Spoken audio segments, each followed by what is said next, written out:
So I'm carrying on with my new Masterverse kick today, looking at the second figure from that collection of 6 that I've just bought. And I know these are new-ish figures. A lot of these have been out for 18 months to 2 years now. But we're going to take a look at the new Eternia Man. I can't wait. The pelt alone on the top of this figure looks amazing. So let's get stuck into it. Hi all, Chris here. And yeah, so today we're going to take a look at the second figure that I purchased from this Masterverse collection. And this is the new Eternia Man. So for those of you that aren't aware, this figure came out just over a year ago now. And the new Eternia range are kind of like alternate interpretations of classic Masters of the Universe figures. So this one's actually based on an old Mark Taylor sketch, Red Beast design, and it kind of explains why it is that this Beastman's wearing this bear pelt and skull armor across the top and the front of his body. This figure, I'm so excited. I think this is the figure that I'm most excited about out of the 6, just because of the fabric detailing on it, the plush pelt that we're getting on the top of this figure. So without further ado, I just really want to get cracking on it. So let's have a look at the box first. And with this box, despite it being a deluxe figure, you'll notice that it is smaller than the Savage He-Man. And I believe that over time they started to shrink the boxes a little bit to add a little bit more space to the shelving in the shops. You notice that 40th anniversary holographic sticker on the front there. That's really nice. On the sides of the box, we've got fantastic artwork on here. Glorious artwork. And just Beastman on the other side there. And look at this artwork on the back. Gorgeous drawing here of Beastman and a few more Beast figures by the looks of things in the background as well. And also a listing of the other figures that are available in the new Eternia range. Some legal gibberish on the bottom. But yeah, I mean, I like it in this slightly tighter box. I think it looks better than like the Savage He-Man did with the really long box that had a lot of wasted space in it. Let's get him out of the box and let's have a look at him in hand. So yeah, let's start with the figure first himself. Huge, hulking figure, a lot of bulk to this guy. And I mean, yeah, like I said before, the bear pelt up close looks just fantastic.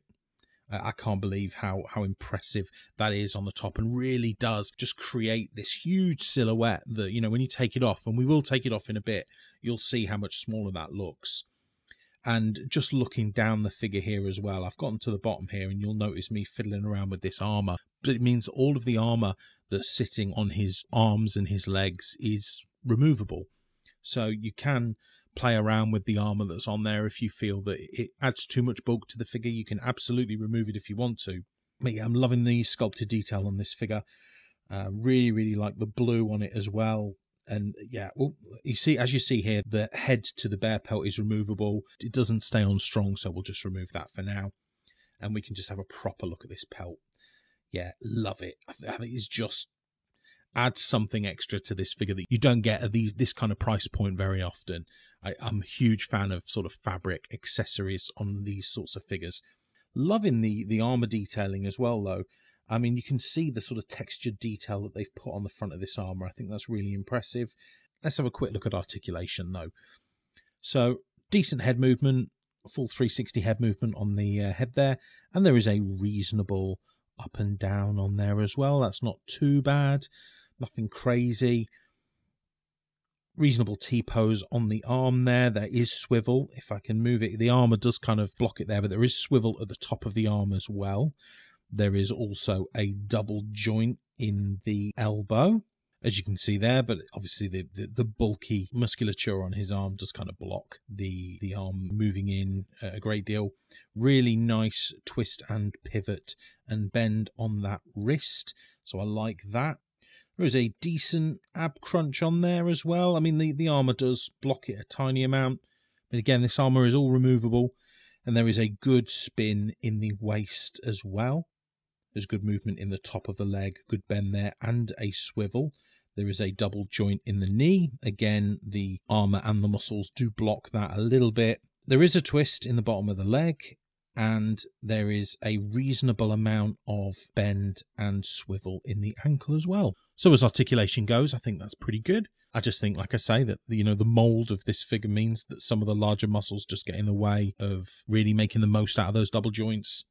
So let's just get him stood up there. Very nice. Right. And then we'll start taking a look at some of the other bits that came with him.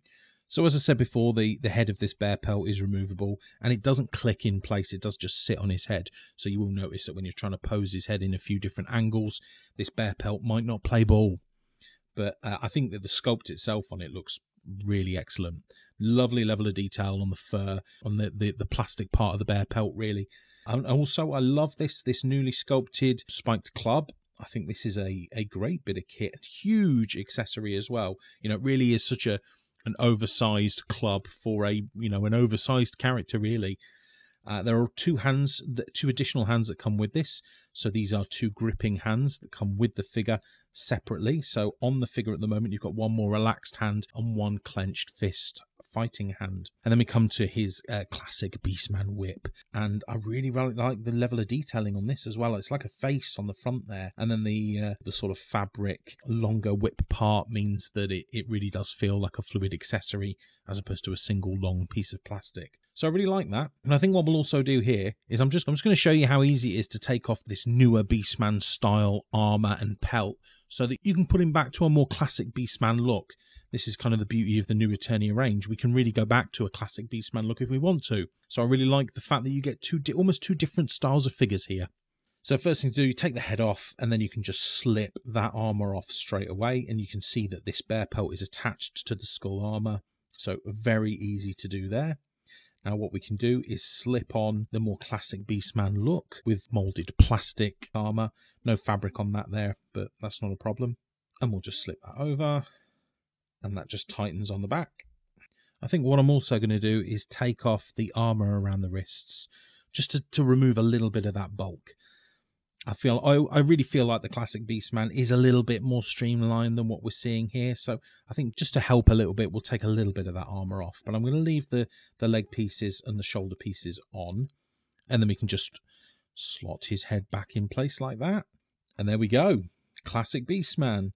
And he'll look perfect with his Beastman whip there as well. So yeah, pleased with that. I think that looks great. Let's get him into a couple of poses and we'll take a proper look.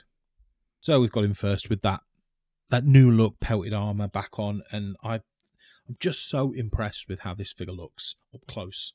The level of sculpted detail on here is fantastic.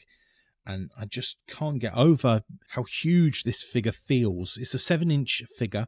So more in keeping with Super 7 or a NECA size of figure. And yeah, I mean, I love how imposing this Beastman looks. And I think the spike club in his hand as well is really effective. But yeah, the pelt is the winner for me. I think it's just so impressive up close and really catches the light well as well. So I don't really have any issues with this figure. I think I'm super impressed with how it looks. And we can see him with the whip here as well. You know, where you can't have Beastman without the whip. And I think it's the best sculpted whip handle of any of the Beastman figures that we've seen. There's a really good level of detail on this sculpted accessory. So I'm really pleased with that.